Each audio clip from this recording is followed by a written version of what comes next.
የሚለው ኤልሳቤጥ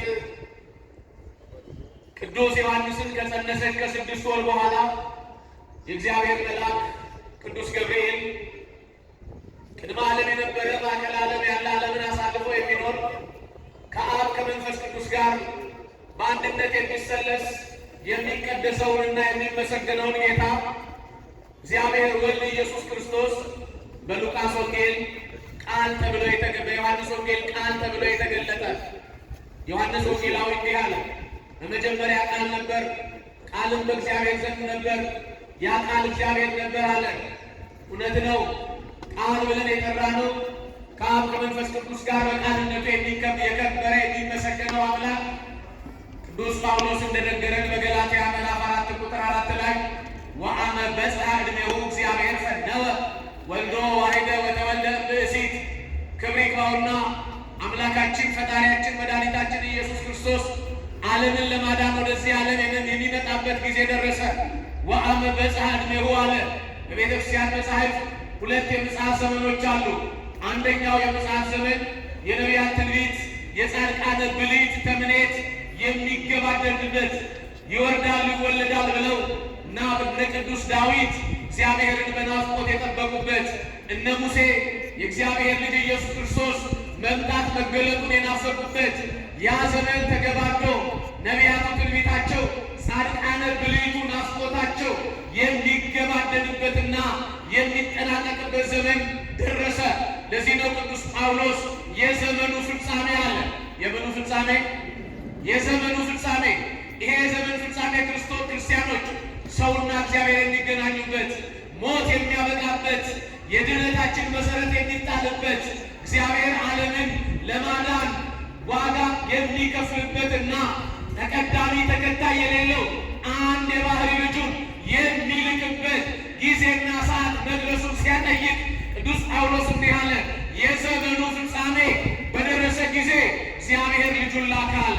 ክርስቲያኖች እግዚአብሔር ሊመጣ የሚያድርበት ዙፋን የሚላከው መልእክተኛ ይፈልጋል።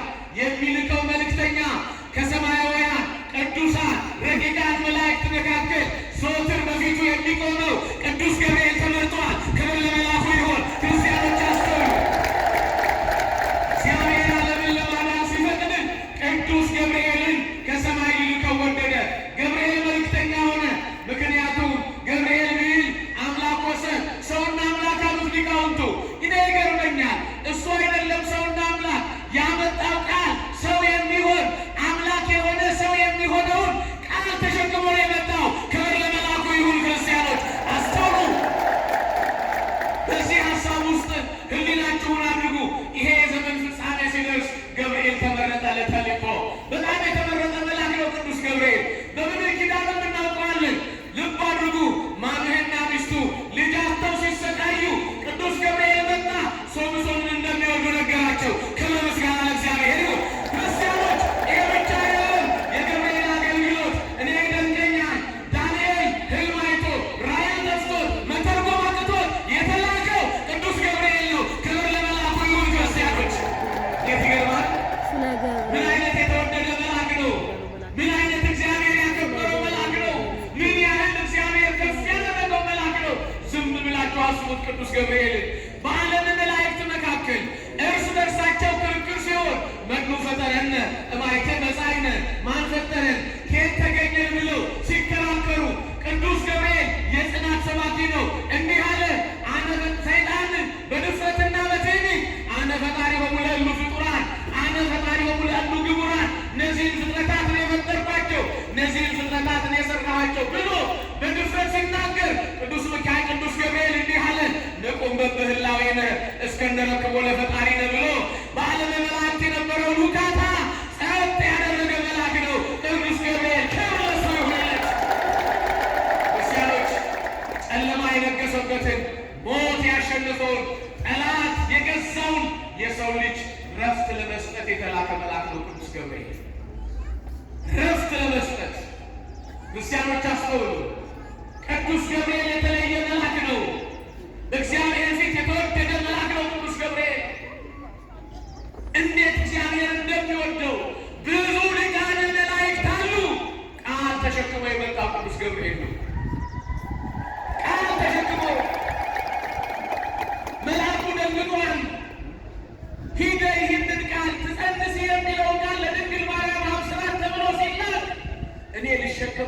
የሚያስተምረውን ቃል የምትሸከም እሷ ማን ናት? የሰማችሁ ነው። ማን ናት እሷ? ምን አይነት ፍጥረት ናት? ምን አይነት ናት እሷ? አይ እናቴ፣ በአራተኛው መቶ ክፍለ ዘመን የነበረው ታላቁ ሊቅ ቅዱስ ኤፍሬም ደግሞ የድንግል ማርያምን ልዕልናና ክብር ሲገልጽ ምን አለ? አንቲ ተአብይን ኪሩቤል ወትፈደፍድም ሱራፌል፣ አንቺ ከሱራፌል ከመላእክት ከሊቃነ መላእክት ትበልጫለሽ አላት። ክብር ለወላዲተ አምላክ ይሁን። የምትበልጥ እናት። ክርስቲያኖች፣ የዓለም የድህነት መጀመሪያ መሰረት እንዲጣል ገብርኤል ከሰማይ መውረድ ነበረበት። ቃል ተሸክሞ መምጣት ነበረበት። ለዚህ ነው ወበሳድስ ወር ተፈነወ ገብርኤል መልአክ፣ በስድስተኛው ወር ገብርኤል መልአክ ተላከ። ወዴት? ወደ አንዲት ድንግል። እስኪ ሁላችሁ ማርያምን አልሰማሁም? ኧረ አይሰማም? ኧረ ድምፃችሁን ከፍ። ወደ አንዲት ምን? አንዲት ድንግል። መጽሐፍ አንዲት ድንግል ነው ያላት። ብዙ ደናግላን አሉ፣ እሷን ለይቶ ነው አንዲት ያላት። የድንግል ማርያም ድንግልና ይለያል። ወደ አንዲት ድንግል አለ። ያቺ ድንግል ለእናቷ አንዲት፣ ለአባቷ አንዲት የሆነች ድንግል። ክርስቲያኖች አስተውሉ። ወደ አንዲት ድንግል ተላከ። ያቺ ድንግል ሶስት ንጽሕና የምታሟላ ድንግል። ስንት አልኳችሁ? ድገሙት። የሥጋ ንጽሕና የምታሟላ፣ የነፍስ ንጽሕና የምታሟላ፣ የሕሊና ንጽሕና የምታሟላ፣ ዓለም ከመፈጠሩ አስቀድሞ አምላክ በልቡ የሳላት በክንፈ መላእክት የሳላት ድንግል ማርያም። ያቺ ድንግል ወላዲተ አምላክ ድንግል ማርያም ናት። ከመለሳይ ወላዲተ አምላክ። እኔ ይገርመኛል ኦርቶዶክሳውያን፣ ወደ አንዲት ድንግል ተላከ ይልና የድንግሊቱ ስም ማርያም ነበር ይላል። ሲሁላችሁ ማርያም በሉ። ድንግል አይሰማም? ድገሙት። የድንግሊቱ ስም ማን ነው? ማርያም። መሪ ለመንግሥተ ሰማያት የሆነች ማኅደረ መለኮት የሆነች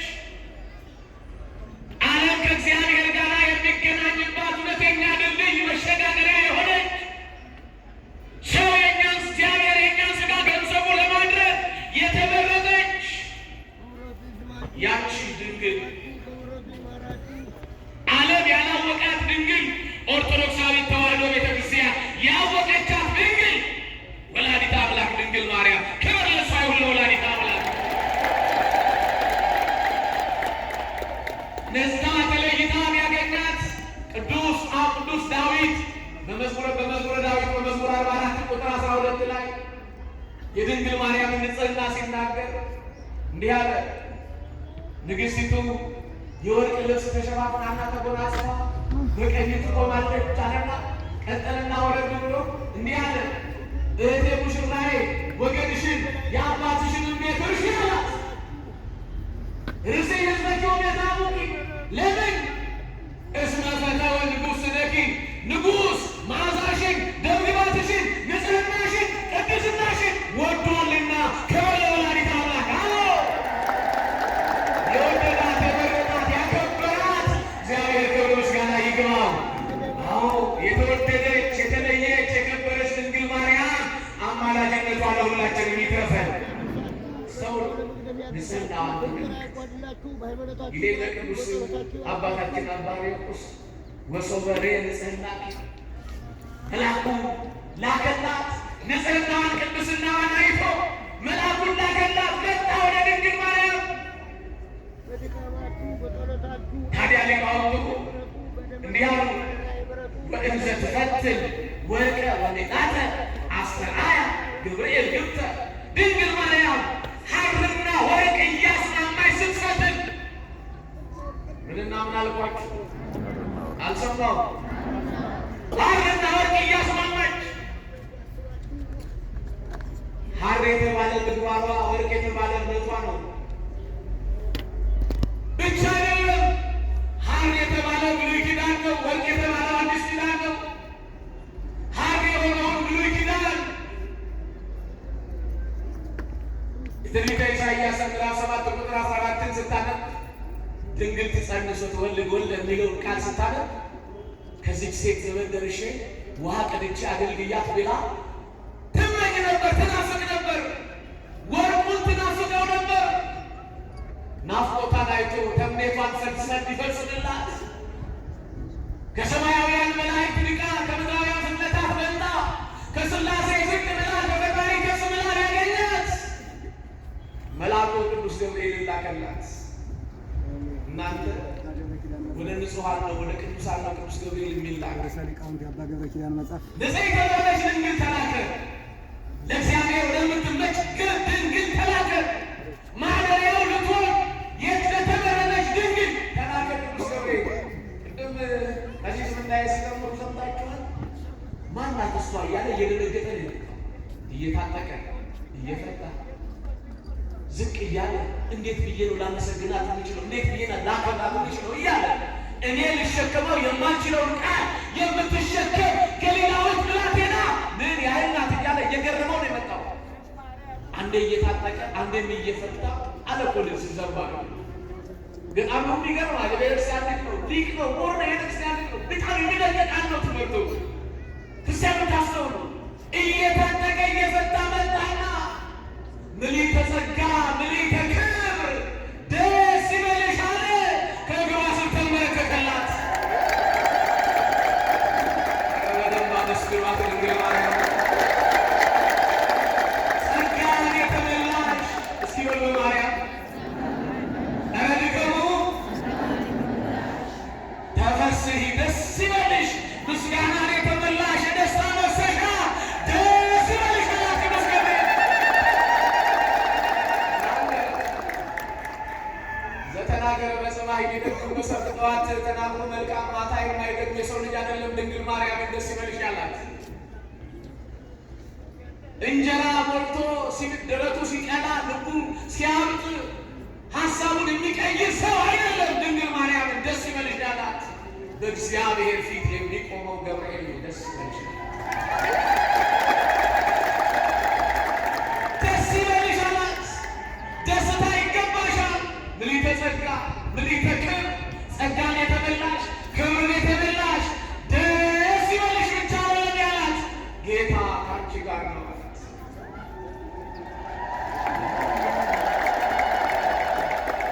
አስተውሉ። ጌታ ከእሷ ጋር የመሆኑ ሁኔታና ከቀደሙት ነቢያት ጋር የመሆኑ ሁኔታ ይለያል። ከነ አብርሃም ጋር ነበርኩ፣ ከነ ይስሐቅም ጋር ነበር፣ ከነ ኢሳያስ፣ ከነ ኤርምያስ፣ ከነ ሕዝቅኤል፣ ከነ ዳንኤልም ጋር እኮ ነበር። ከእነሱ ጋር የነበረው በረድኤት ነው። ከእሷ ጋር ግን በረድኤት የነበረው ጌታ በአካል ሊሆን ወሰነ። ክብር ለእሱ ለአምላካችን ወሰነ። ድንግል ማርያም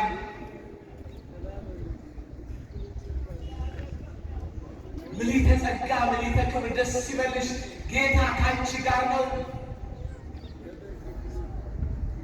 አንቺ ከሴቶች መካከል ተለይተሽ የተባረክሽ ነሽ፣ ትጸንሻለሽ አላት። ወንድ ልጅ ትወልጃለሽ፣ ስሙንም ኢየሱስ ትይዋለሽ ሲላት ተከራከረችው። ወንድ አላውቅም ይህ እንዴት ይሆናል አለች። እናንተ በጾታ ወንድ አላውቅም እያለች አይደለም፣ በሕሊናዬ ወንድ ሀሳብ የለም እያለች ነው። ለዚህ ነው ድንግል ማርያም ድንግል ናት ስንል ብዙ ሰዎች በነፍስ በሥጋ ድንግል መሆን ይችላሉ፣ በሕሊና ግን ድንግል መሆን አይችሉም። ክብር ይግባት። የሕሊና ድንግልና ያላት ወላዲተ አምላክ ብቻ ናት። እሷ ብቻ። አስተውሉ ክርስቲያኖች። ከብዙ ክርክር በኋላ ለእግዚአብሔር የሚሳነው ነገር የለም ሲላት ድንግል ማርያም የሐዲስ ኪዳን የመጀመሪያዋ አማኝ ሆነችና ይኩነኒ በከመ ትቤለኒ ነያ አመተ እግዚአብሔር የጌታ ባሪያው የጌታ አገልጋይ ቅዱስ ገብርኤል አንተ እንዳልከው ይሁን አለች። ከሦስቱ አካላት አንዱ አካል ወደ እግዚአብሔር ክርስቶስ በማኅፀኗ ተወሰነ። ይደንቀኛል ክርስቲያኖች በደንብ አድርጋችሁ እንድታዩ ፈልጋለሁ የመጽሐፉን ሐሳብ። የጌታዬ ባሪያ በሉ እስኪ እንደ ቃልህ ይሁንልኝ። ድምፁን ስትሰማ ይሁን ስትል ቃል ከሥጋዋ ተዋሃደ። ታዲያ ሊቁ ሕርያቆስ ምን አለ? እንደ ንብ ከቃል ድምፅ የተገኘ ጽንስ አለው። የማይመረመረው አምላክ ሊመረመር፣ የማይታየው አምላክ ሊታይ፣ ረቂቁ አምላክ በግዘፈ ሥጋ ሰው ሆኖ ሊገለጥ፣ ለዘመኑ ፍጻሜ የሌለው ጌታ፣ ዘመን የማይቆጠርለት አምላክ ዘመን ሊቆጠርለት ፈቀደ። ይሄ ታሪክ የተከናወነው ክርስቲያኖች መጋቢት 29 ቀን ነው። የውሃን በዓል ከውሃ ብለው የቃና ዘገሊላን በጥቅምት እንደ በጥር እንደሚያከብሩ የገብርኤልን በዓል ከገብርኤል ጋር አድርገው ብስራቱን ዛሬ ያከብራሉ። ቤተክርስቲያን ታከብራለች። በዕለቱም ማህሌት ተቁሞ ብስራቱ ይከበራል። ክርስቲያኖች አስተውሉ። ዓለም የዳነበትን የድህነታችንን ጉዳይ ከላይ ተሸክሞ ይዞ የመጣ ቅዱስ ገብርኤል ነው። ክብር ለእሱ ይሁን። በጣም የሚገርመኝ ስሙን ማን ትይዋለሽ? ስሙን ማን ትይዋለሽ? ድገሙልኝ። አይገርምም? ትናንትና ገብርኤልን ስናከብር እኛ ገብርኤልን አናከብርም ኢየሱስን ነው አሉ። ኢየሱስን ያወቁት እነሱ መጽሐፍ ተጽፎላቸው ነው። እኛ ግን ኢየሱስን ያወቅነው ገብርኤል ሰብኮን ነው። ክብር ምስጋና ለእግዚአብሔር። ገብርኤል ሰብኮን ነው። ማን የሰበከን? ኧረ ንገሩኝ። መንገደኛ ኃላፊው ዘመን ምሽረው ስርዓተ ማኅበር የማያሻሽለው እድሜ ዘመኑ የሚቋጭ የሚገባደድ ሰው አይደለም። የኢየሱስ ክርስቶስን ጌትነት አምላክነት የሰበከ ክብር ይግባው ታላቁ መልአክ ቅዱስ ገብርኤል ነው። ክብር ለእሱ ይሁን። ገብርኤልን ስታከብረው እኮ ኢየሱስ ብሎ ለዓለም ያስተዋወቀው ማነው? እሱ በቃ እናከብረዋለን፣ ከፍ እናደርገዋለን፣ እንወደዋለን። የሞታችን ታሪክ የኃጢአታችን ጉዳይ የተገመደነው ቃል ክርስቶስን ቃል ተሸክሞ መጥቶ ድንግል ማርያም ይሁን ስትል እናትዬ ሊቁ ቅዱስ ኤፍሬም አሐዱ ዘእምቅድስት ሥላሴ ርእዮ ትሕትናነ አጽነነ ሰማየ ሰማያት መጽአ ወኀደረ ውስተ ከርሰ ድንግል። ይደንቀኛል ቃል ቅዱስ ኤፍሬም ነገረ ሥጋዌ ነው። እናንተ ሰዓሊ ለነ ቅድስቱ ብቻ ነው ጸሎት ምእመናን። ሌላው ትምህርተ ተዋሕዶ ነው፣ ነገረ ሃይማኖት ነው። መጣ ከሦስቱ አካላት አንዱ አለ ርእዮ ትሕትናነ መዋረዳችንን፣ በኃጢአት መውደቃችንን፣ በእግረ አጋንንት መጠቅጠቃችንን፣ በዲያብሎስ ሰንሰለት መታሰራችንን አይቶ አጽነነ ሰማየ ሰማያት ራሱን ከሰማየ ሰማያት ዘንበል አደረገ። ዘንበል ማድረግ ብቻ አይደለም አለ መጽአ ወኀደረ ውስተ ከርሰ ድንግል። ክብር ይግባው ከላይ ሳይጎል በታች ሳይታጣ መልአኩን ቃል ድንግል ማርያም ይሁን ብላ ስትቀበል ከሦስቱ አካላት አንዱ አካል በማኅፀኗ ተወሰደ። ክብር ምስጋና ለእግዚአብሔር። በመልአኩ እንደተነገረው ድንግል ማርያም ልጇን ስትወልድ ስሙን ማን አለችው? ድገሙልኝ። ኢየሱስ። ታዲያ እንዴት ነው ጎበዝ? እናቱ ኢየሱስን አታውቀውም፣ እናቱ አታስፈልገንም የሚባለው? ሰው አእምሮ ካልጎደለው፣ ሕሊናው ካልደነዘዘ፣ መንፈሳዊ ጸጋው ጎድሎ አእምሮ ካልፈዘዘ በስተቀር ኢየሱስ ክርስቶስንና ድንግል ማርያም መለያየት አይቻልም። አስተውሉ ክርስቲያኖች። ማምላክ ወላዲተ አምላክ ድንግል ማርያም የገብርኤልን ቃል በትሕትና ተቀበለች። የዓለም መዳን መሰረት ቅዱስ ገብርኤል ከላይ ተሸክሞ መጣ። ድንግል ማርያም በትሕትና ስትቀበል አምላክን ልትዋሃደው ሥጋዋን ከሥጋዋ ሥጋ ከነፍሷ ነፍስ ነስቶ ፍጹም ሰው ሆኖ ከተዋህዶ ሊገለጥ ፈቃዱ ሆነ። ይገርመኛል። እግዚአብሔር ከምድራውያን ፍጥረታት መካከል ድንግል ማርያምን ለተዋህዶ ቅዱስ ገብርኤልን ከሰማይ ደግሞ ለተልእኮ መረጠ። ክብር ምስጋና ለእግዚአብሔር ይሁን። ለተልእኮ የተመረጠው ቅዱስ ገብርኤል አማላጅነቱ ለሁላችንም ይትረፈን። ለተዋህዶ የተመረጠች ድንግል ማርያም የእናትነት ፍቅሯ አይለየን። ክርስቶስ ከሰማይ ወርዶ ሥጋዋን ተዋሕዶ ዓለምን አድኗልና የማዳኑ ጉዳይ፣ የማዳኑ ስልጣን፣ የማዳኑ ኃይል ለዘላለም ከእኛ ጋር ይሆን። ያስተማረን የመከረን አምላክ ክብር ምስጋና ይግባው። በደንብ አድርጋችሁ አመስግኑ። በደንብ ሁላችሁም አንድ ጊዜ በደንብ ድምፃችሁን ከፍ ማን ይመስገን? አልሰማው ማን ይመስገን? ሁላችሁ ሁለት እጃችሁን ከፍ አድርጉ አንድ ጊዜ። በዓሉን ከፍ እናድርገው። የደስታ በዓል ነው። የእልልታ በዓል ነው።